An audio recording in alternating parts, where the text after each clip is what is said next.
सबसे पहले मां प्रगति, भाई मन्नारे जगदीश पांडोर और हमारे पुरखों को नमन करता हूं, जिनका रक्त हमारी रगों में दौड़ रहा है।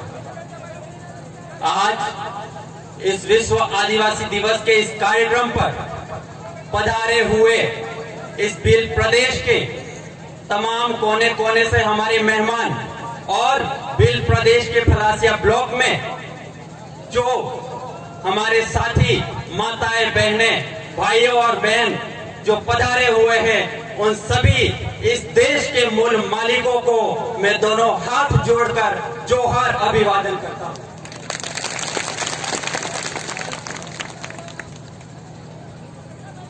आज इस विश्व आदिवासी दिवस के कार्यक्रम पर मैं आप सभी को पूरी टीम की ओर से हमारे मेहमानों को विश्व आदिवासी दिवस के जोहार शुभकामनाएं अर्पित करता हूं। इसके बाद मैं अपनी बात रखना चाहूंगा सबसे पहले शिक्षा पर। जैसा कि इस कार्यक्रम की तैयारी के दौरान हम इस फलासिया ब्लॉक की लगभग सारी स्कूलों में गए थे। हमने उन स्कूलों की इतनी दुर्दशा देखी कि मैं आपको कुछ स्कूलों का डेटा भी अभी बताना चाहता हूं। इनमें सबसे पहले हमारी स्कूलें फलासिया ब्लॉक के अंतिम छोर पर Ambassa senior secondary school Ambassa, जहां पर 377 बच्चों का नामांकन है और स्टाफ है मात्र 3, एक पीईओ, दूसरा एमडीएम और तीसरा बीएलओ। बच्चों की पढ़ाई गई फाड़ में। आखिर इसके जिम्मेदार कहां सोए हुए हैं? उनको नींद से जगाओ। ये जगाने का काम किसका है? ये जगाने का काम हमारा है। अगर ये नहीं जागते हैं तो आखिर इन नाकाम जिम्मेदारों के भरोसे हम अपने बच्चों का भविष्य खड्डे में नहीं डाल सकते। हमें अपने बच्चों के भविष्य के बारे में अपने स्तर पर भी सोचना होगा। हमें अपने स्तर पर कोई जो बेरोजगार हमारे साथी है, गांव में कोई मौजूद है, अपने स्तर पर गांव में समाज में बैठक रखकर जो लगाने का, उनको प्रतिनियुक्ति प्रदान करने का भी कार्य हम समाज को करना चाहिए। हम इनकी नाकाम जो जिम्मेदार है, इन जिम्मेदारों के भरोसे नहीं बैठ सकते। उसके बाद दूसरी स्कूलें, अपने सीनियर सेकेंडरी स्कूल कवेल, उसमें भी यही स्थिति। इसमें नामांकन में आपको बता दूं 225 बच्चे पढ़ रहे हैं वहां और मात्र 5 टीचर लगे हुए हैं और 3 तो आपको मैंने बता ही दिए, पीईओ, बीएलओ और एमडीएम प्रभारी। 3 टीचर वैसे ही गए और 12 क्लासें भरोसे है सिर्फ 2 टीचरों के। तो आखिर इस शिक्षा व्यवस्था की इतनी दुर्दशा हमारे फलासिया ब्लॉक में ही क्यों? ये बहुत बड़ा सवाल उठता है जनप्रतिनिधियों पर कि हमारी शिक्षा व्यवस्था इतनी दुर्दशा करने वाले आखिर नींद में है और उनको नींद से जगाने का काम हम समाज वाले भी नहीं कर रहे हैं। हम समाज वाले हमारे से जितनी कोशिश होते हैं अपन सब करते हैं, लेकिन उनका जो फर्ज है उनसे वो बच के रहते हैं। शिक्षा व्यवस्था की काफी दुर्दशा हो रखी है। मैं बात उसी की कर रहा हूँ, स्टाफ की कमी की। स्टाफ की कमी होगी भी क्यों नहीं? आप देख लीजिए, 5 वर्षों में एक भर्ती होती है। अध्यापक भर्तियों को 5 वर्षीय योजना बनाकर रखा है इन लोगों ने। आखिर इस 5 वर्षीय योजना में मात्र 2 3 टीचर्स जो है एक स्कूल में मिल पाते हैं।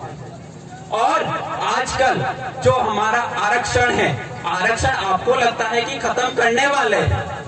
आप सबको लगता होगा कि आरक्षण खत्म होने वाला है, लेकिन आरक्षण खत्म होने वाला नहीं है। वो अप्रत्यक्ष रूप से हमारा आरक्षण खत्म कर चुके हैं। इसका प्रमाण है हमारे पास। अभी जो वरिष्ठ अध्यापक और लेक्चरर की भर्ती हुई थी, उसमें अपने आदिवासी क्षेत्र से चयनित हुए बच्चों की संख्या, हमारे आदिवासी क्षेत्र से जो एसटी के बच्चे हैं, उनमें गणित में सिलेक्शन होने वाले बच्चों की संख्या थी 0। कितनी? 0। और ये दुर्दशा इसलिए है क्योंकि सरकार ने नया नियम निकाला है कि 40% न्यूनतम उत्तीर्णांक बाध्यता। 40% न्यूनतम उत्तीर्णांक बाध्यता के कारण हमारे बच्चे, हमारे इस क्षेत्र के युवा सरकारी नौकरियों से वंचित रह रहे हैं।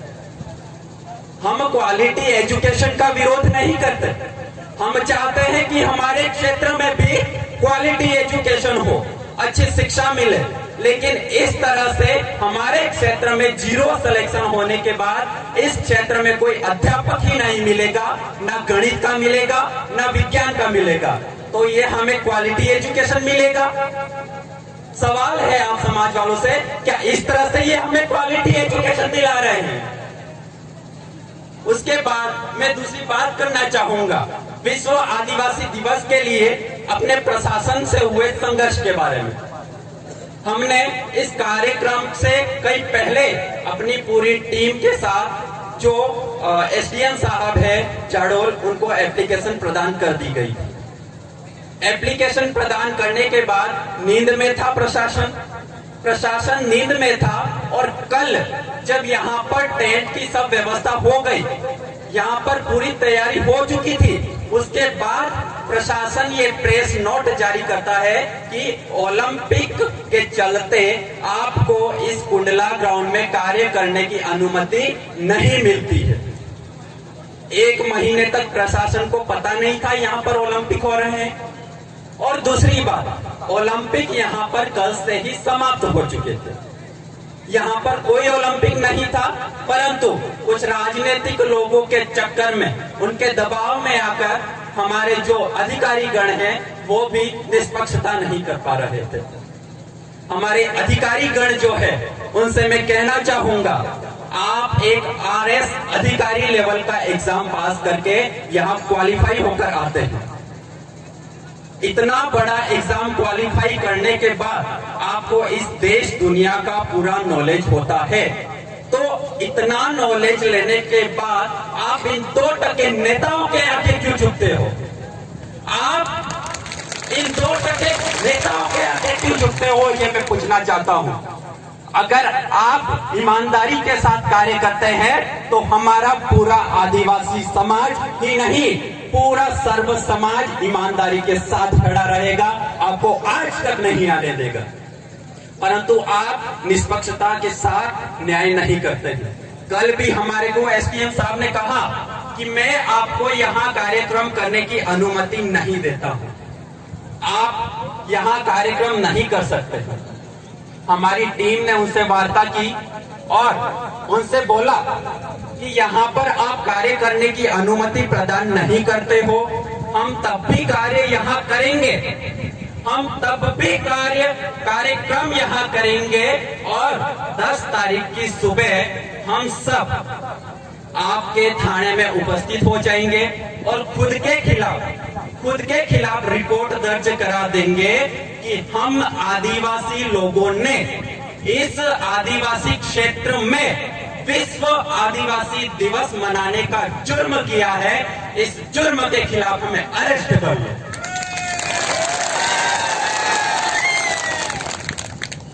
उसके साथ ही जैसे तैसे हमने वार्ता की और प्रशासन ने हमारे आगे घुटने टेके और हमारे को अनुमति मिली।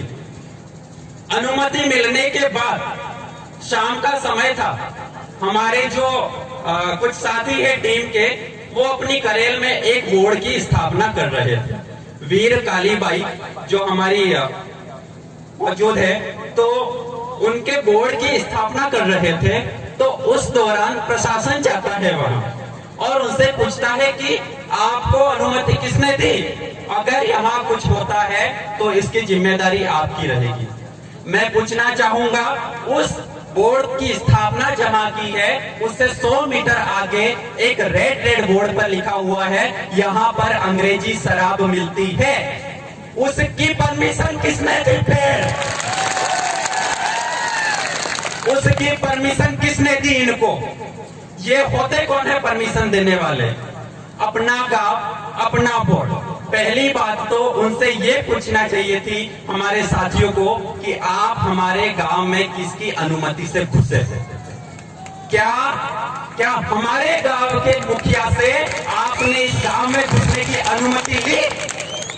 अगर नहीं तो आप वापस मुड़िए, आपका यहाँ कोई काम नहीं है। तो मैं निवेदन करना चाहूंगा हमारे फलासिया के जो अधिकारी गण हैं, जो प्रशासन है, उससे मैं निवेदन करना चाहूंगा कि आगे से आप ऐसे मामलों में अपनी दखल अंदाजी ना करें। हमारा जो आदिवासी परिवार है, हमारा समाज आपकी इज्जत करता है, सिर्फ आप ही की नहीं, समस्त अधिकारियों की इज्जत करता है, क्योंकि अधिकारी गण अपने साथ पूरी देश दुनिया का नॉलेज लेकर घूमते हैं।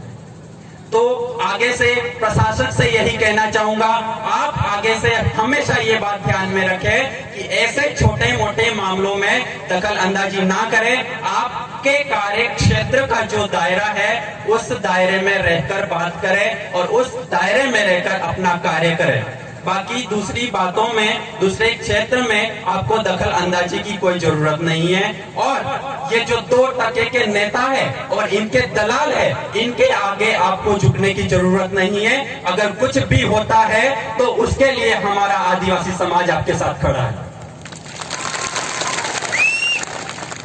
शासन प्रशासन की बात हो गई, उसके बाद मैं आपसे एक बात कहना चाहूंगा कि हमारे मन्नारे भाई जगदीश जी ने एक घोषणा की थी आमलिया स्कूल में कि जो बच्चे टॉप करते हैं उन टॉपर बच्चों को हवाई जहाज से यात्रा करवाने की। इस घोषणा की जिम्मेदारी आज आप सब आदिवासी परिवार के सामने मैं लेता हूं। उन सभी बच्चों को हवाई जहाज से यात्रा मैं करवाऊंगा। आप सभी के सामने ये मैं शपथ लेता हूं। उसके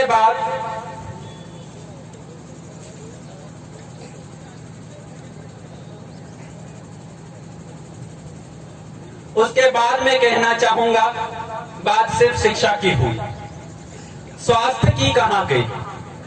स्वास्थ्य के मामले में हमारे जो CHC PHC है, उनकी क्या दुर्दशा हो रही है? हमारा सोम CHC है, पानरवाग CHC है, इन जगहों पर क्या कभी कोई जनप्रतिनिधि गण गया और कभी पूछा कि यहाँ पर कितना स्टाफ है, क्या कमी है? कभी किसी ने नहीं पूछा। आखिर उनको क्या हमारे समाज से कोई मतलब नहीं है? इस क्षेत्र से कोई मतलब नहीं है। और जो एक बात आखिरी रह गई थी कि